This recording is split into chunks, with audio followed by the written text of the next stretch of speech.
হঠাৎ করেই মোবাইল গ্রাহকরা ঝুঁকছেন বিএসএনএল পরিষেবার দিকে।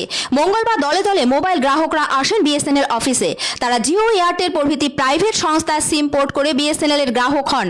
আসলে হঠাৎ করে জিও এবং এয়ারটেল কোম্পানি তাদের রিচার্জের রেট 25 থেকে 30% বৃদ্ধি করেছে, আর এতেই বিপাকে পড়েছেন বহু মানুষ। অন্যদিকে বহুদিন ধরেই কম টাকায় বিএসএনএল পরিষেবা দিয়ে চলেছে, ফলে গ্রাহকরা আবার বিএসএনএল এর সিম নিতে আগ্রহী হয়ে উঠেছে। বিএসএনএল এ একাধিক জনপ্রিয় চ্যারিট রয়েছে। 209 টাকা দিয়ে রিচার্জ করে 90 দিন ভ্যালিডিটি পাচ্ছেন বিএসএনএল গ্রাহকরা। সঙ্গে মিলছে 6 জিবি ডাটা। 197 টাকা দিয়ে রিচার্জ করলে মিলছে 70 দিনের ভ্যালিডিটি। সঙ্গে প্রতিদিন 2 জিবি ডাটা পাওয়া যাচ্ছে প্রথম 15 দিনের জন্য। এছাড়াও 199 টাকা দিয়ে রিচার্জ করলে 30 দিন 2 জিবি করে ডাটা পাচ্ছেন গ্রাহকরা। সঙ্গে পাওয়া যাচ্ছে আনলিমিটেড কলের সুবিধা। এছাড়াও 1198 টাকা দিয়ে মিলছে সারা বছরের ভ্যালিডিটি। এত সস্তায় মোবাইল ফোন ব্যবহারের সুবিধা দিচ্ছে না আর কোনো সংস্থা। তার উপর আবার বিএসএনএল এ 5G পরিষেবাও শুরু হয়েছে। হঠাৎ করে জিও ও এয়ারটেলের মোবাইল রিচার্জের টাকা এতটা বৃদ্ধি পাওয়ায় খুবই অসন্তুষ্ট গ্রাহকদের একাংশ।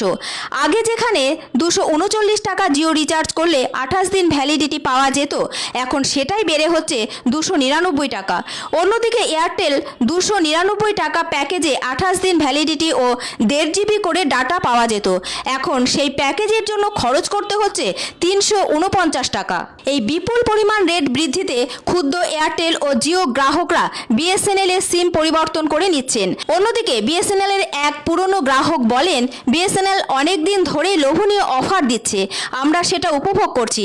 তিনি আরও বলেন, শহরে বিএসএনএল এর নেটওয়ার্ক খুবই ভালো, গ্রামে কোথাও কোথাও একটু সমস্যা হয়। অন্যদিকে জলপাইগুড়ি বিএসএনএল দপ্তরে এদিন অনেকেই এসেছিলেন জিও এবং এয়ারটেল ছেড়ে বিএসএনএল গ্রাহক হতে।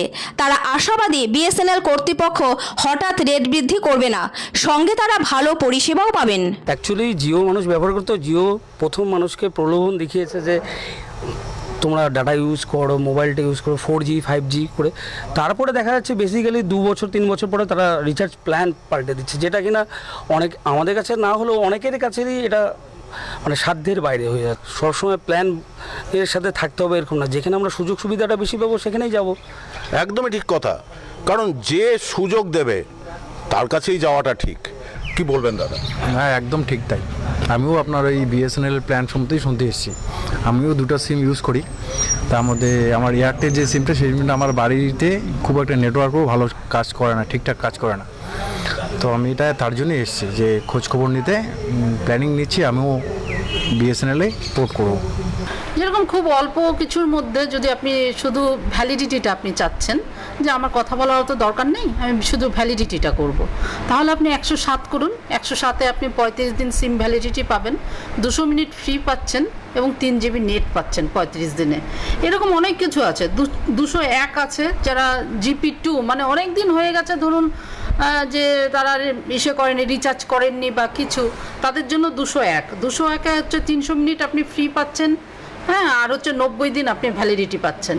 এটা হচ্ছে 201। এরকম নানান ধরনের আছে, যেরকম 797 300 দিনের জন্য।